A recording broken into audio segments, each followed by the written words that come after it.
Hello friends, welcome to another wrap up of what is coming up this month, and this time it's October. This is an October special. As you can hear, my voice is not quite recovered from my trip to Fantastic Fest. If you have checked out the last few videos, I am in America right now.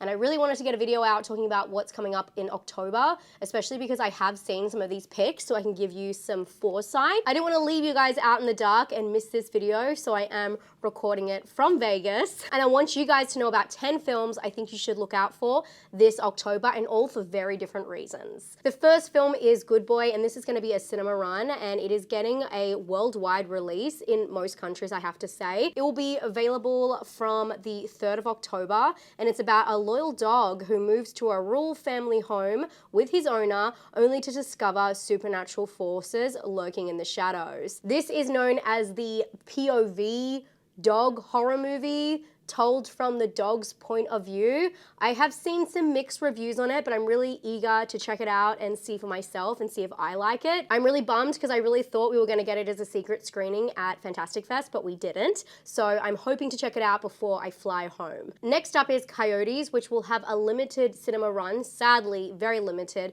just across North America from the 3rd of October. I have seen this film already, and I can tell you it is a lot of fun. This, of course, stars Justin Long and his fiancée, Kate Bosworth. In this film, they are part of a family that get into a little situation in the Hollywood Hills when they are surrounded by coyotes. But this movie was not what I was expecting. I knew it was gonna be a comedy and have a kind of stylization to it, but it really feeds into Justin Long's character and his background as a comic book artist. So it is very slapstick, comedy oriented, very in your face. I will say it has a little bit of elements of eco-horror, but it's more just fun for fun's sake, and then it kind of weaves in an emotional element to do with the family. So it's a family-oriented comedy horror. And I will say as well, the Coyotes have an interesting look. The director, I saw him do a talk after premiering the film, and he spoke about how he wanted them to be hyper stylized. So there is a mix of stock vision, puppets,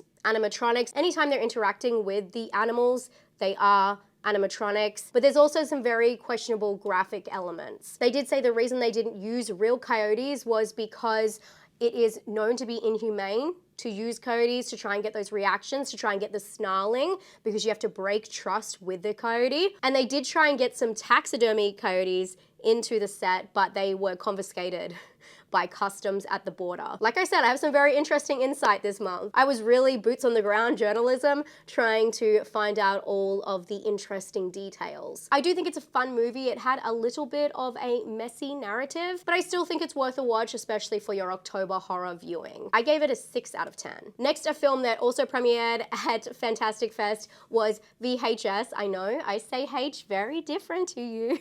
The new 2025 Halloween version. I heard great reviews from this straight out of the cinema. A lot of my friends said that it was one of their favorites of the VHS series. Of course, if you haven't watched the series, it's an anthology, usually around a similar theme. We've had 90s, we've had 80s, we've had sci-fi, and this time it's all around Halloween. So it's perfect for Halloween viewing, duh. You can check this one out on Shudder from October the 3rd.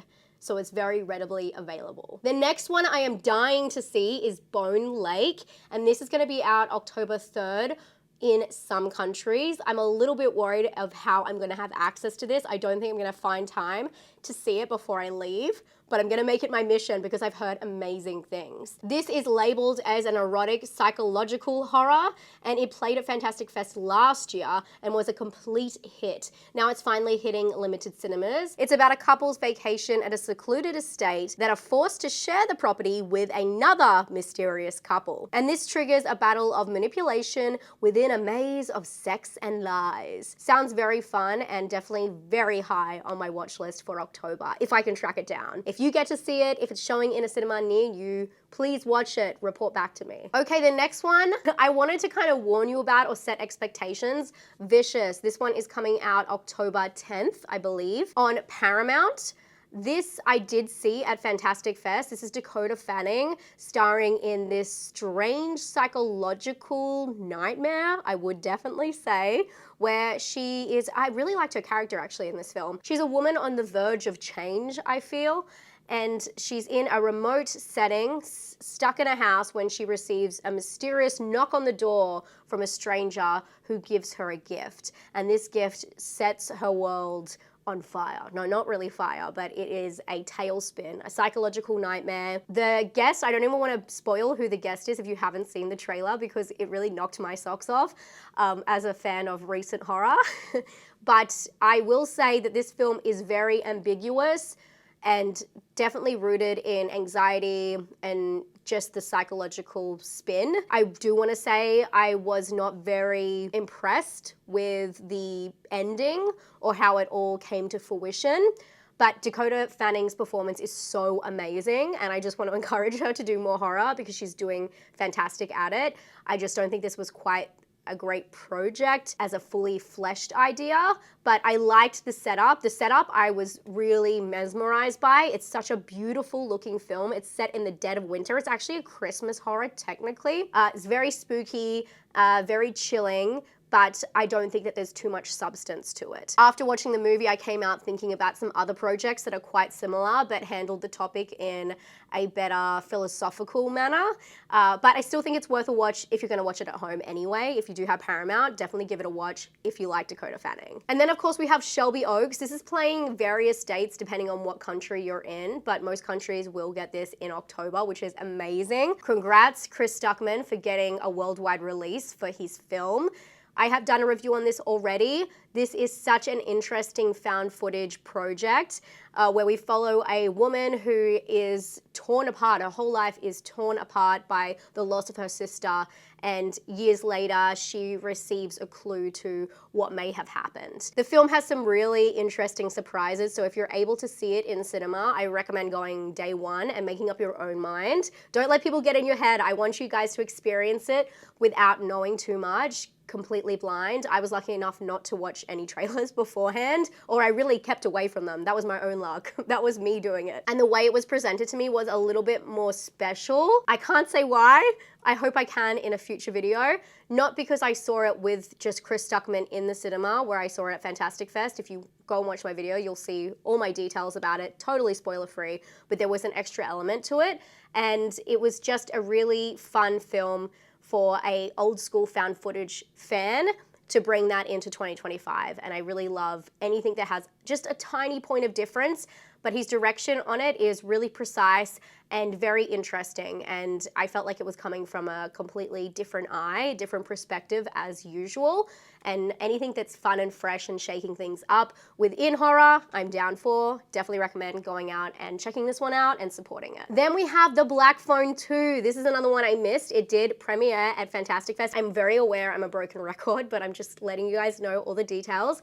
I missed this one because I knew I was gonna be able to watch it on time back at home and take you guys along with me. So I tried to actually miss out on some films that I could watch along with you guys and, you know, check out the hype at the same time. So I'm not just dictating to you how I feel ahead of time, if that makes any sense. But The Black Phone was one that I know I'm gonna see in a couple of weeks and take you guys along with me. So there will be a review on this one, but I'm really interested because people came out of the cinemas weeping, which I was not expecting. People said that they liked this film almost more than the original, which I thought was so interesting. I just didn't pick that, and I don't know why I had such little faith in a sequel. I'm not usually like that, so definitely proved wrong. This movie follows the same cast as the original, and Finn, now 17, struggles with life after the events of the first film. But now his sister begins receiving calls in her dreams, and together they uncover a disturbing crime involving 3 boys at a winter camp. Again, I was really shocked to see the real-time walkout reactions from people. I did watch the original trailer and did a trailer reaction on my Patreon, and I felt like it didn't give away too much, so it was more vibey, which I like. The director, I think his trailers are really well constructed where they don't give away too much other than the vibe, which I really like. but I'm very, very keen to check this one out and see if I have the same reaction to other people, because I'm wondering what is so sad about this movie. Okay, you can tell this is my list because who else would put on their top 10 picks for October The Hand That Rocks the Cradle? Me, because I'm a sicko and I love obsession stalker films. This one is playing on Hulu and Disney Plus in some countries, and it's a remake of the classic stalker obsession story The Hand That Rocks the Cradle, about an upscale suburban mum who brings a new nanny into her home, but soon discovers that this woman has dark intentions. I don't know, guys, I have nothing to say in my defense. I'm just a sucker for a stalker film, and I will be checking this one out. Such a guilty pleasure. Creep Tape Season 2 is also premiering on Shudder this month. I was very on the fence with Creep Tape Season 1.